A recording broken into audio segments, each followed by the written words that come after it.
نحمده ونصلي على رسوله الكريم اما بعد فاعوذ بالله من الشيطان الرجيم بسم الله الرحمن الرحیم. آج ہم ریاض الصالحین کا 36واں باب النفقۃ علی العیال کے بارے میں پڑھیں گے، جس کا معنی ہے اہل و عیال پر خرچ کرنے کا بیان. قال اللہ تعالی وعلی المولود له رزقهن وکسوتهن بالمعروف. ارشاد خداوندی ہے اور دودھ پلانے والی ماؤں کا کھانا اور کپڑا دستور کے مطابق باپ کے ذمے ہوگا. وقال تعالی لینفق ذو سعة من سعته ومن قدر علیہ رزقه فلینفق مما آتاہ اللہ لا یکلف اللہ نفسا الا ما آتاها. اسی طرح اللہ تعالی نے فرمایا صاحب وسعت کو اپنی وسعت کے مطابق خرچ کرنا چاہیے، اور جس کے رزق میں تنگی ہو وہ جتنا خدا نے اس کو دیا ہے اس کے مطابق خرچ کرے. خدا کسی کو تکلیف نہیں دیتا مگر اسی کے مطابق جو اس کو دیا ہے. وقال تعالی وما انفقتم من شیء فهو يخلفه. اور تم جو چیز خرچ کرو گے وہ تمہیں اس کا عوض دے گا. اس کے بارے میں پہلی حدیث ہے وعن ابی ہریرہ رضی اللہ عنہ قال قال رسول اللہ صلی اللہ علیہ وسلم دینار انفقته فی سبیل اللہ ودینار انفقته فی رقبۃ ودینار تصدقت به علی مسکین ودینار انفقته علی اہلک اعظمها اجرا الذی انفقته علی اہلک رواہ مسلم. حضرت ابو ہریرہ رضی اللہ تعالی عنہ بیان کرتے ہیں کہ رسول اللہ صلی اللہ علیہ وسلم نے فرمایا ایک دینار وہ ہے جس کو تو نے فی سبیل اللہ خرچ کر ڈالا، ایک دینار وہ ہے جو کسی غلام کو آزاد کرنے میں خرچ کیا، اور ایک دینار وہ ہے جس کا تو نے کسی مسکین پر صدقہ کیا، اور ایک دینار وہ ہے جس کو تو نے اپنے اہل و عیال کی ضرورتوں میں خرچ کیا. ان میں سب سے زیادہ اجر و ثواب والا دینار وہ ہے جس کو تو نے اپنے اہل و عیال پر صرف کیا. پچھلی مرتبہ جیسا کہ آپ جانتے ہیں کہ ہم نے عورتوں کے فرائض اور ذمہ داریوں کے بارے میں پڑھا تھا. آج کا یہ باب مردوں کے فرائض اور ذمہ داریوں کے بارے میں ہے، اور جیسا کہ آپ جانتے ہیں کہ مرد کے ذمہ اپنے گھر والوں کا کھانا پینا، کپڑا، تعلیم، لباس اور ان کی دیگر تمام ضروریات کو پورا کرنا ہے. اس کے لیے امام نووی نے اپنی کتاب میں پہلے تو دلیل کے طور پر یہ 3 آیات بیان کی ہیں،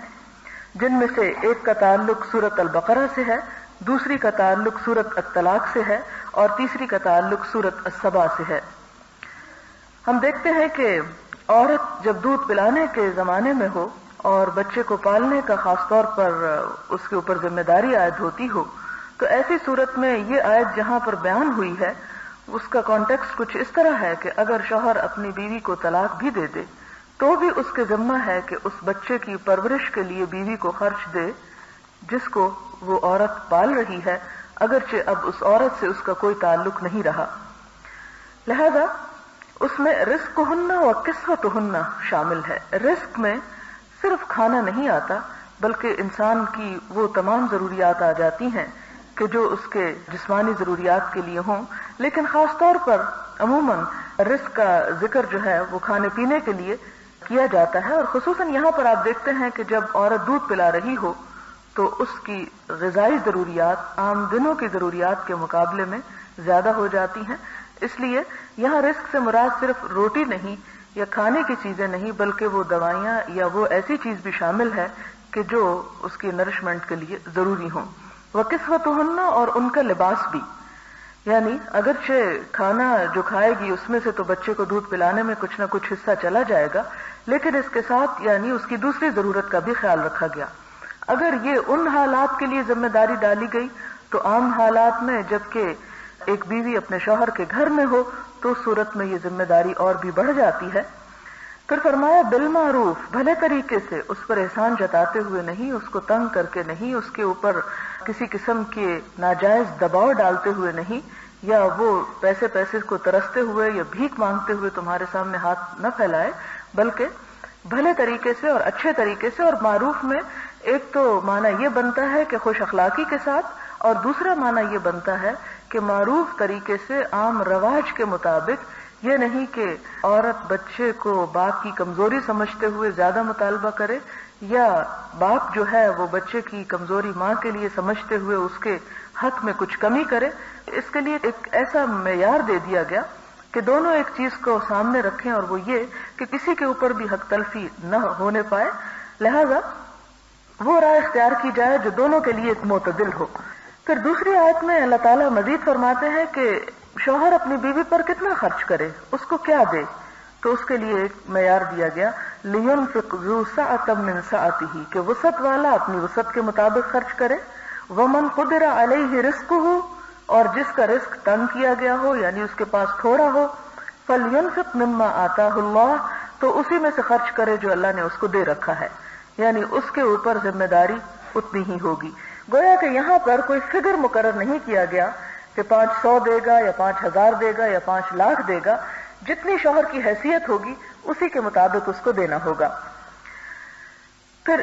اسی طرح نیچے اس کو مزید وضاحت کرتے ہوئے فرمایا کہ لا یکلف اللہ نفسا الا ما آتاہا، اللہ تعالیٰ کسی کے اوپر اس کی وسعت سے زیادہ بوجھ نہیں ڈالتا، ہر ایک سے اتنا ہی سوال کرے گا جتنا کہ اس کو نعمت کا حصہ دیا گیا۔ پھر اس پر مزید توجہ دلانے کے لیے اور اس پہ مزید شوق دلانے کے لیے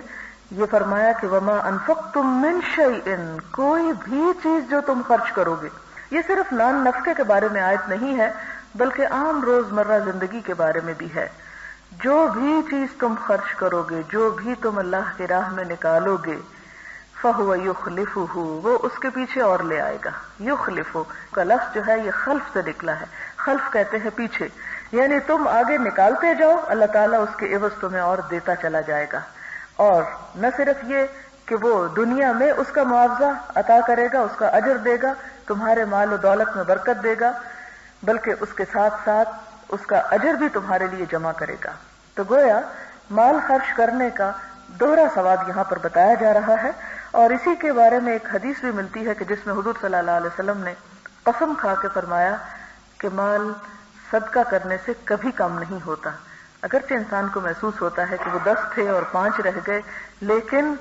وہ 5 نہیں رہتے، وہ دوبارہ پھر 10 ہو جاتے ہیں یا اس سے بھی بڑھ جاتے ہیں۔ تو یہ آنے اور جانے کا سلسلہ چلتا رہتا ہے، انسان کی قسمت میں جو لکھا ہے وہ اسے ملتا ہے، لیکن اللہ تعالیٰ انسانوں کو انسان کے ذریعے اس لیے دلوانا چاہتا ہے کہ اس میں انسان دنیا میں بھی اطمینان اور سکون حاصل کرے، کیونکہ جتنا دے کر انسان کو سکون قلب ملتا ہے اتنا لے کر نہیں، اور دوسرا یہ ہے کہ اس کے عوض اس کو جنت عطا کرے، جیسا کہ سورۃ التوبہ میں آپ پڑھ چکے ہیں کہ اللہ تعالیٰ نے مومنوں سے ان کی جان اور مال جنت کے بدلے خرید لیے ہیں، لے لیے ہیں۔ پھر اس میں آپ دیکھیں کہ یہ پہلی حدیث جو ہے یہ مسلم کی روایت ہے، صحیح حدیث ہے، اور بہت خوبصورت انداز میں گھر والوں کی ضروریات پورا کرنے پہ اکسایا گیا کہ وہ دینار جو اللہ کے راستے میں دیتے ہو، یعنی جہاد میں، تبلیغ میں، دین کی تعلیم میں، وہ بھی بہت اچھا ہے، اور وہ جو کسی غلام کو آزاد کرنے کے لیے وہ بھی بڑا اچھا ہے، کسی مسکین فقیر کو دیتے ہو وہ بھی اچھا ہے، لیکن ان سب میں بہترین اجر اور ثواب کے لحاظ سے وہ ہے جو تم اپنے گھر والوں پہ خرچ کرتے ہو۔ اب آپ دیکھیں کہ عموماً ہمارے ہاں بعض لوگوں کے اندر یہ ٹرینڈ پایا جاتا ہے کہ گھر والے ترستے رہیں، ضرورت مند رہیں، لیکن ان کی ضروریات کو پس پش ڈال کر دوسرے رفاہی کاموں میں زیادہ خرچ کرنے کو زیادہ باعث ثواب قرار دیا جاتا ہے، حالانکہ پہلا کام جو ہے وہ اپنے گھر والوں سے ابتدا کرنی چاہیے، جیسا کہ حضور صلی اللہ علیہ وسلم نے ایک اور جگہ پر فرمایا کہ وَابْدَأْ بِمَنْ تَعُولُ،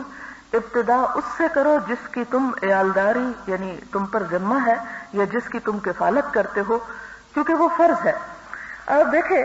کہ نفل کی ادائیگی کا بھی انسان کو بہت اجر اور ثواب ملتا ہے، لیکن اگر انسان کے ذمے کوئی فرض رہتا ہو تو پہلا سوال جو ہے وہ فرض کے بارے میں ہوگا۔ اسی طرح اہل و عیال پہ خرچ کرنا جو ہے وہ فرض ہے، فی سبیل اللہ مسکین کو، مسافر کو یا دوسری جگہوں پر دینا نفل ہے۔ اگر نفل کی بجائے پہلے فرض کو پورا کیا جائے تو اس پر دگنا ثواب ہوتا ہے، ایک تو فرض کی ادائیگی کا اور دوسرا مال کو نکالنے کا، اور اس کو بھی صدقہ قرار دیا گیا، کیونکہ یہاں پر لفظ استعمال ہوتا ہے تصدقتا، جو تم نے صدقہ کیا، یہاں سے آپ دیکھ سکتے ہیں کہ اسلام میں صدقہ کا مفہوم بہت وسیع ہے. ہمارے ہاں عموماً صدقہ اس مال کو کہا جاتا ہے جو کالے بکرے کی شکل میں ہو یا کسی خاص غریب کے نام پہ نکالا گیا ہو. حالانکہ انسان اپنی جیب سے جو کچھ بھی دیتا ہے اللہ تعالیٰ اس کے حق میں وہ صدقہ شمار کرتے ہیں. ہاں یہ الگ بات ہے کہ جو آپ نے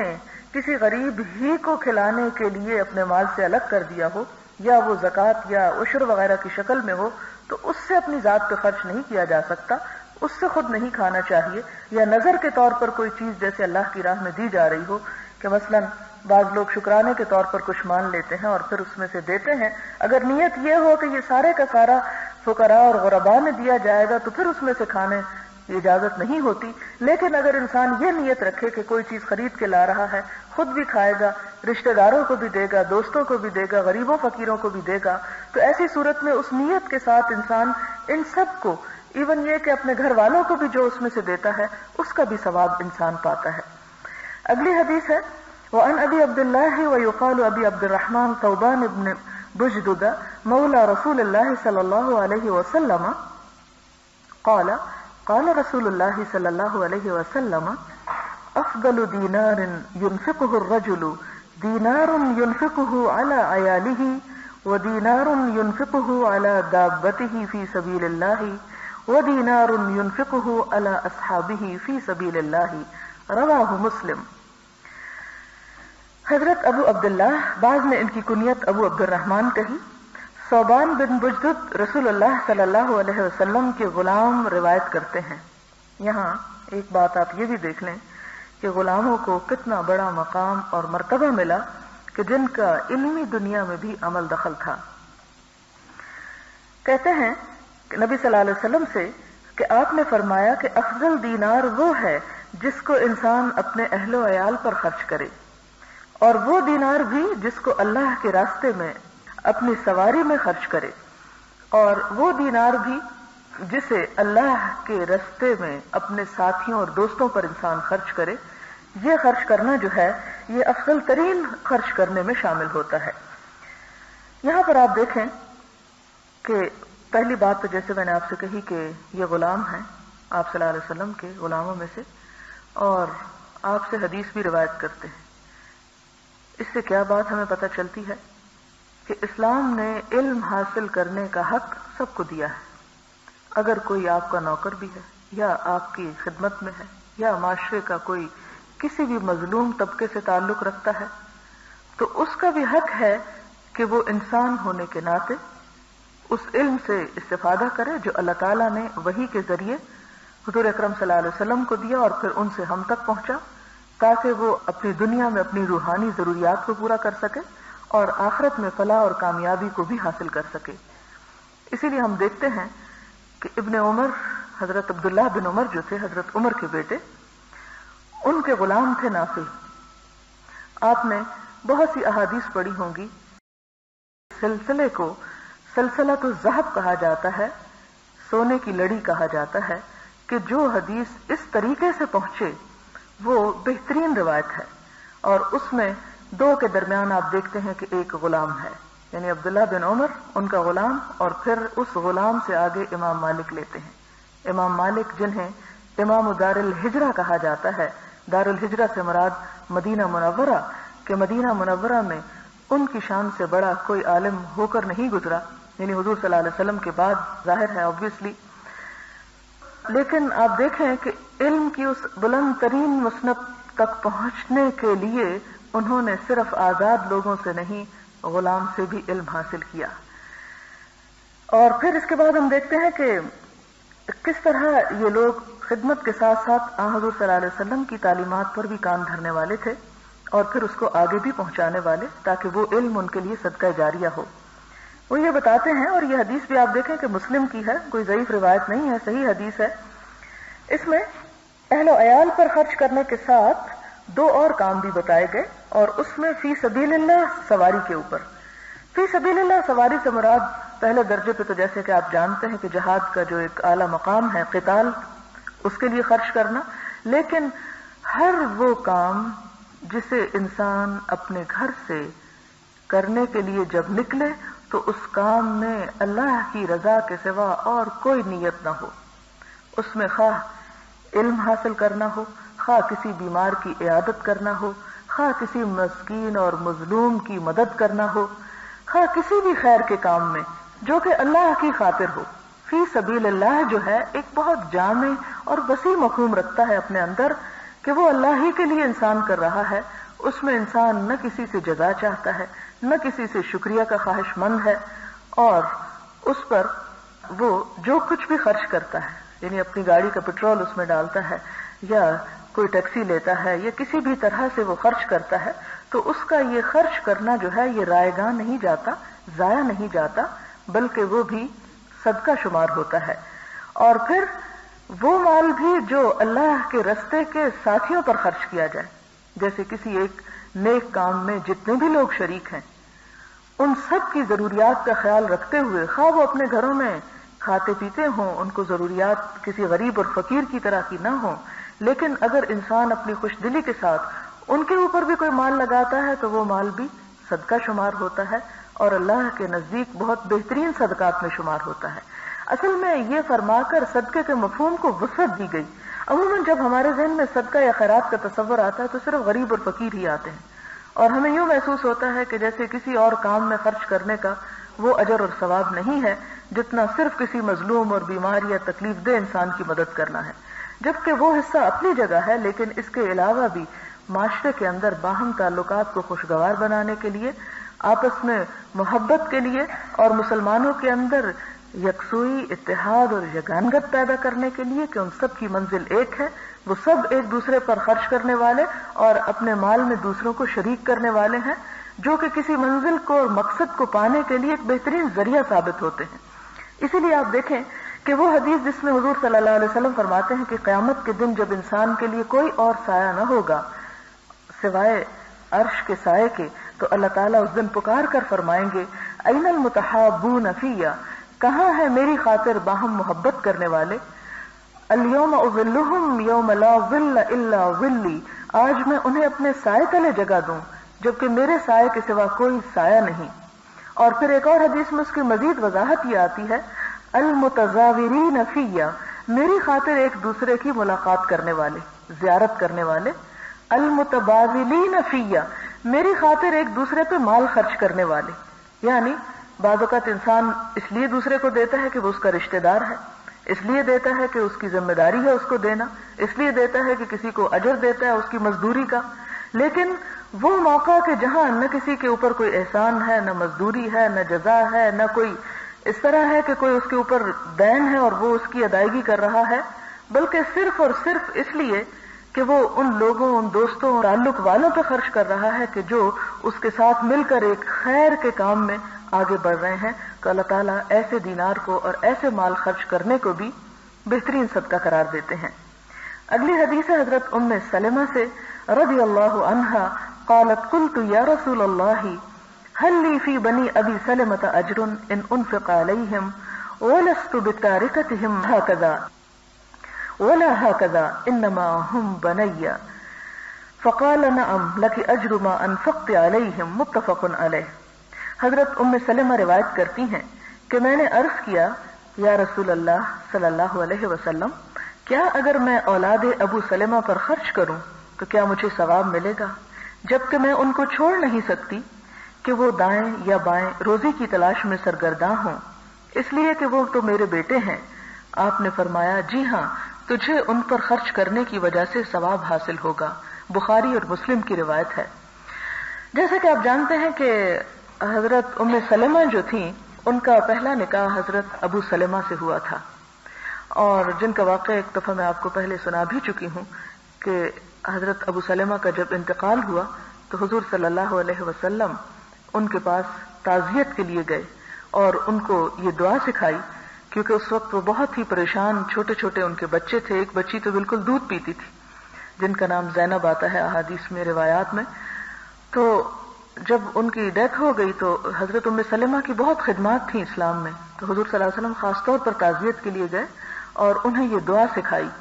کہ تم یہ پڑھو، کیونکہ اس غم اور دکھ اور تکلیف کی حالت میں اس دعا کے پڑھنے پر اللہ تعالیٰ تمہیں اس کا بہترین نعم البدل عطا کریں گے. جو غم اور جو نقصان تمہیں اس وقت پہنچا ہے. اور وہ دعا تھی اللہم اجرنی فی مصیبتی واخلف لی خیرا منہا، کہ اللہ میری اس مصیبت میں مجھے اجر عطا کر اور میرے لیے اس سے بہتر سبب پیدا کر. تو اس پر حضرت ام سلمہ اپنے دل میں سوچتی ہیں کہ کیا دنیا میں ابو سلمہ سے بڑھ کر بھی کوئی اچھا انسان ہو سکتا ہے، یا ابو سلمہ کے جانے کا کوئی تلافی کا ذریعہ بھی ہو سکتا ہے. تو اس پر جب کچھ عرصے کے بعد حضور صلی اللہ علیہ وسلم نے ان کو نکاح کا پیغام بھیجا تو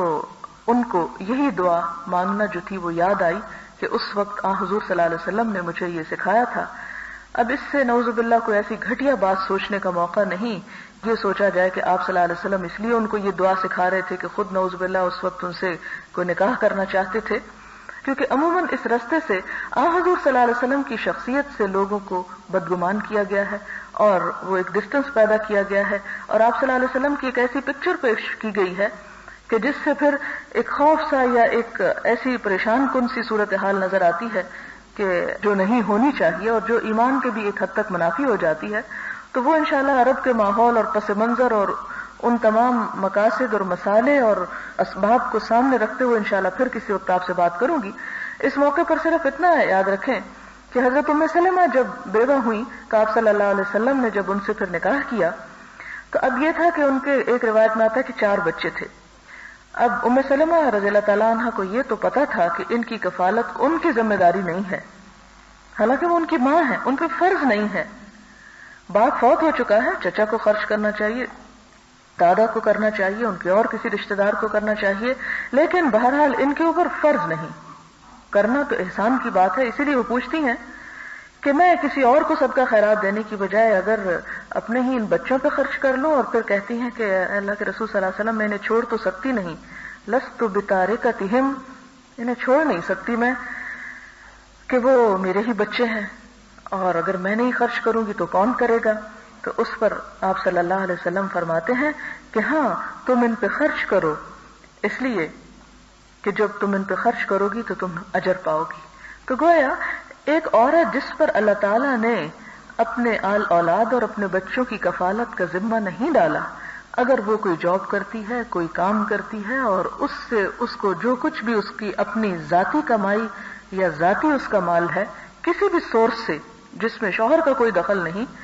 تو وہ اس میں سے جو کچھ دیتی ہے وہ اس کے لیے صدقہ شمار ہوتا ہے، حتیٰ کہ اپنے بچوں کو یا اپنے شوہر کو دیتی ہے تو وہ بھی اس کے لیے باعث اجر ہے. اگلی روایت ہے عن سعد بن ابی وقاص رضی اللہ عنہ فی حدیث الطویل الذي قدمناه في اول الكتاب في باب النیة ان رسول اللہ صلی اللہ علیہ وسلم قال له وانك لم تنفق نفقة تبتغي بها وجه الله الا اجرت بها حتى ما تجعل في امرأتك متفق علیہ. بخاری اور مسلم کی اس روایت کا مطلب یہ ہے، حضرت سعد بن ابی وقاص اپنی طویل حدیث میں جسے اس کتاب کے شروع میں باب النیت عنوان کے تحت ذکر کیا گیا ہے، فرماتے ہیں کہ رسول اللہ صلی اللہ علیہ وسلم نے ان سے کہا بے شک جو کچھ بھی تو خرچ کرتا ہے اس سے مقصود اللہ کی رضا کا حصول ہے تو اس میں تجھے ثواب حاصل ہوگا، یہاں تک کہ بیوی کے منہ میں جو نوالا ڈالو گے اس کا بھی ثواب ملے گا. یعنی ہر وہ کام جو انسان اللہ سے جزا پانے کے لیے کرتا ہے اور کسی انسان کو احسان جتانے کے لیے نہیں کرتا یا اس سے کوئی فائدہ حاصل کرنے کے لیے نہیں کرتا، جیسا کہ قرآن پاک میں بھی اللہ تعالیٰ فرماتے ہیں وَلَا تَمْنُن تَسْتَكْثِرْ، احسان اس لیے نہ کرو کہ دوسرے سے اور کثرت سے وصول کر سکو، بلکہ دوسرے پر احسان صرف اس لیے کرو کہ اس کی جزا اللہ سے پا سکو. انسان کسی کے ساتھ بھلائی کے ساتھ معاملہ کرتا ہے اس سب پر اللہ تعالیٰ اجر دیتے ہیں، حتیٰ کہ ایک شوہر اپنی بیوی کے منہ میں جو لقمہ ڈالتا ہے اس پر بھی خدا تعالیٰ اسے اجر عطا کرتے ہیں. اگلی حدیث ہے عن ابی مسعود البدری رضی اللہ عنہ عن النبی صلی اللہ علیہ وسلم قال اذا انفق الرجل على اهله نفقة يحتسبها فهي له صدقة متفق علیہ. حضرت ابو مسعود بدری نبی صلی اللہ علیہ وسلم سے نقل فرماتے ہیں، آپ صلی اللہ علیہ وسلم نے فرمایا جب آدمی اپنے اہل و عیال پر طلب ثواب کے لیے خرچ کرتا ہے تو یہ اس کے لیے صدقہ شمار ہوگا. یعنی اپنے بچوں کو بھی اگر اس لیے دیتا ہے کہ اللہ نے کی ذمہ داری ڈالی اور اس ذمہ داری کو نبھا رہا ہوں تو وہ مال بھی ثواب ہوتا ہے، اور خاص طور پر بیٹیوں کو دینے کا۔ اس کی وضاحت کہیں اور بھی ہوگی، کیونکہ ایک حدیث میں آتا ہے کہ سب سے بہترین صدقہ جس پر تم کر سکتے ہو تمہاری وہ بیٹی ہے جسے تمہارے گھر میں واپس لوٹا دیا گیا ہو، یعنی اس کی اور کوئی دیکھ بھال کرنے والا نہیں، کسی بھی وجہ سے بیوہ ہو گئی ہے یا طلاق یافتہ ہے، تو اس کو جو تم کھلاتے ہو، پلاتے ہو، پہناتے ہو یا اس کی ضرورت پوری کرتے ہو، وہ بھی بہترین صدقات میں شمار ہوتا ہے۔ یہاں سے آپ دیکھیں کہ دین کتنا فطری دین ہے اور کتنے قریب کی، اور انسان کی حقیقی ضروریات کو پورا کرنے کے لیے بھی انسان کو اللہ تعالیٰ اپنے پاس سے اجر اور ثواب کی بشارتیں دیتا ہے تاکہ وہ کھلے دل کے ساتھ اور محبت کے ساتھ اور آگے بڑھ کر ان ضروریات کو پورا کر سکے۔ پھر آپ دیکھیں کہ اگلی حدیث ہے حضرت عبداللہ بن عمرو بن عاص سے روایت ہے کہ رسول اللہ صلی اللہ علیہ وسلم نے فرمایا، آدمی کے لیے اتنا گناہ ہی کافی ہے کہ جن لوگوں کی روزی کا وہ ذمہ دار ہے ان کے حقوق کو ضائع کر ڈالے، یعنی انہیں نہ کھلائے، انہیں نہ دے، ان کی ضروریات پوری نہ کرے۔ یعنی ایک شخص بہت نمازیں پڑھتا ہے، بہت روزے رکھتا ہے، بہت اچھے اچھے کام کرتا ہے، لیکن جن کو کھلانے پلانے کی ذمہ داری اس پہ ڈالی گئی ان کے حقوق کی پرواہ نہیں کرتا اور بیکار بیٹھا رہتا ہے، کوئی کوشش نہیں کرتا، تو یہی گناہ اس کو ڈبونے کے لیے کافی۔ اس سے بڑھ کر عورت کی اور بچوں کی اور گھر والوں کے حقوق کی حفاظت کی ضمانت کیا ہوگی کہ مرد کو مجبور کیا گیا کہ وہ کچھ نہ کچھ ضرور کرے۔ اور ہمارے معاشرے میں خاص طور پر آپ دیکھتے ہیں کہ بہت سے لوگ ایسے، اور خصوصاً ہمارا غریب طبقہ جو ہے اس میں مرد گھروں میں بیٹھے رہتے ہیں، کوئی کام کاج نہیں کرتے، اور عورتیں محنت مزدوری کر کے اپنے بچوں کو پالتی ہیں، اس کے ساتھ مار بھی کھاتی ہیں، اس کے ساتھ گالیاں بھی کھاتی ہیں، اور ساتھ ہی یہ ہے کہ شوہر وہ مال اڑا کے نشہ بھی کرتے ہیں اور ہر طرح سے ضائع بھی کرتے ہیں۔ لیکن اگر اس طرح کی بنیادی تعلیم ہی ان کے اندر موجود ہو تو کچھ نہ کچھ ان کا رویہ جو ہے وہ بدل سکتا ہے، کیونکہ اصل جہالت اور اصل غربت اور فقر انسان کے پاس مادی دولت کی کمی ہونا نہیں ہے بلکہ علم کی کمی ہے۔ پھر اسی طرح صحیح مسلم میں اس کے ہم معنی روایت بیان کی ہے کہ آدمی کے لیے اس قدر گناہ ہی کافی ہو جاتا ہے کہ جن لوگوں کی خوراک کا وہ ذمہ دار ہے، کھانے کا خاص طور پر ذکر، ان سے خوراک کو روک لے، یعنی انہیں نہ کھانے کو دے یا تنگی کر کے دے۔ حضرت ابو ہریرہ سے روایت ہے کہ نبی صلی اللہ علیہ وسلم نے فرمایا کہ روزانہ صبح کے وقت 2 فرشتے آسمانوں سے اترتے ہیں، ان میں سے ایک کہتا ہے، اے اللہ خرچ کرنے والے انسان کو اس کا نعم البدل عطا فرما،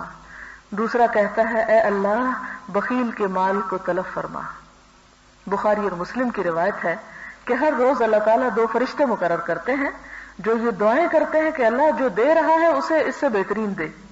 نعم البدل کا مطلب ہوتا ہے اس سے بھی اچھا دے، اور جو روک رہا ہے اس کو جو اس کے پاس ہے اسے ضائع کر دے۔ اور آپ دیکھیں دعائیں ہوں فرشتوں کی اور ان دعاؤں پر مقرر بھی اللہ تعالیٰ نے خود کیا ہو تو پھر حال کیا ہوگا۔ اور یہ حقیقت ہے کہ انسان جن کے اوپر خرچ کرنا فرض ہے اگر ان کا حق روکتا ہے تو وہ مال سے خود بھی کبھی فائدہ اٹھا نہیں سکتا، اور کسی نہ کسی طریقے سے وہ ضرور اس کے لیے سبب مصیبت و آفت بنتا ہے۔ پھر اگلی حدیث ہے ان النبی صلی اللہ علیہ وسلم قال الید العلیا خیر من الید السفلی وابدأ بمن تعول وخیر الصدقة ما كان عن ظہر غنى ومن يستعفف يعفه الله ومن يستغن يغنه الله رواہ البخاری۔ حضرت ابو ہریرہ نبی صلی اللہ علیہ وسلم سے روایت کرتے ہیں، آپ صلی اللہ علیہ وسلم نے فرمایا، اوپر والا ہاتھ یعنی مال خرچ کرنے والا ہاتھ نچلے ہاتھ سے بہتر ہے، اور خرچ کی ابتدا اپنے اہل و عیال سے کرو، اور بہتر صدقہ وہ ہے جس میں نفس کا غنا موجود رہے، اور جو شخص سوال سے بچنا چاہتا ہے اللہ اس کو بچا لیتا ہے، اور جو شخص غنا کا طالب ہے اللہ اس کو غنا دے دیتا ہے۔ ایک معنی ہے مالدار ہونا اور ایک ہے بے نیاز ہونا، یعنی پرواہ نہ ہونا، کسی چیز کی لالچ اور حرص کا دل کے اندر نہ ہونا، اور ایک اور معنی بھی یہ بنتا ہے کہ آباد ہونا۔ تو گویا جس شخص کا دل آباد ہو اور دنیا سے بے نیاز ہو، اس معنی میں کہ جو اللہ نے اسے دیا ہے اس پر راضی ہو، تو 2-3 چیزیں اس میں فرمائیں. پہلی بات تو یہ کہ اوپر والا ہاتھ نچلے ہاتھ سے بہتر ہے، یعنی دینے والا لینے والے سے بہتر ہے. پھر فرمایا کہ ان کو پہلے دو جن کی ذمہ داری ہے تم پہ، یعنی فرض پہلے ادا کرو. پھر فرمایا بہتر صدقہ وہ ہے کہ جس میں نفس کا غنا موجود رہے، یعنی دل تھوڑا نہ ہونے لگے، یا دے کے انسان پچھتانے نہ لگے کہ یہ میں کیوں دے بیٹھا، اور دے کے پھر جتائے نہ، اور دے کے پھر انسان ایسی کوئی حرکت نہ کرے کہ جس سے دیا ہوا بھی ضائع ہو اور الٹا اللہ تعالیٰ کی ناراضگی ہو. کیونکہ قیامت کے دن اللہ تعالیٰ اس شخص کی طرف نظر اٹھا کے بھی نہیں دیکھیں گے، اس سے کلام بھی نہیں کریں گے جو مال دینے کے بعد، صدقہ دینے کے بعد احسان جتاتا ہے اور اذیت دیتا ہے دوسرے کو، یعنی بدترین اخلاق میں سے. اور کتنا نقصان ہے کہ انسان کا مال بھی گیا اور باتیں کر کے اس دوسروں کو جو اذیت اور تکلیف پہنچائی اس پر دوسرے کی دعا لینے کی بجائے شاید بد دعا ہی کا مستحق ہو جائے، اور اس کے ساتھ یہ ہے کہ اللہ تعالیٰ کی ناراضگی اور قیامت کے دن کسی قسم کی رحمت سے مایوس ہو جائے. لہذا انسان کو دیتے ہوئے سوچ سمجھ کے عقل مندی کے ساتھ دینا چاہیے. اسی لیے اللہ تعالیٰ نے قرآن پاک میں فرمایا کہ لا تبسط کل البسط، کہ بالکل پوری طرح مت پھیلا دو، فتقعد ملوما محسورا، ورنہ تم ملامت زدہ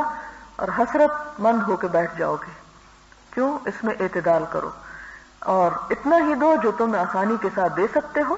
اور پھر یہ کہ جس میں نفس کا غنا موجود رہے، انسان اپنے آپ کو فقیروں میں اور کمتر لوگوں میں شامل نہ سمجھے پھر. اور دوسری بات یہ ہے کہ جو شخص سوال سے بچنا چاہتا ہے اللہ اسے بچا لیتا ہے. یعنی اس میں بھی نفس کا غنا ہے کہ جتنا بھی اس کے پاس ہو، اس کے بعد پھر وہ حرص اور لالچ کے ساتھ دوسروں کے آگے یوں ہاتھ نہ پھیلائے، کیونکہ سوال کرنے سے کبھی فقر کم نہیں ہوتا. یہ بات بھی آپ صلی اللہ علیہ وسلم نے قسم کھا کے فرمائی کہ جو شخص سوال کا دروازہ کھول دیتا ہے، لوگوں سے مانگنے لگتا ہے، لوگوں سے ڈائریکٹ انڈائریکٹ اپنی حاجات بیان کرنے لگتا ہے،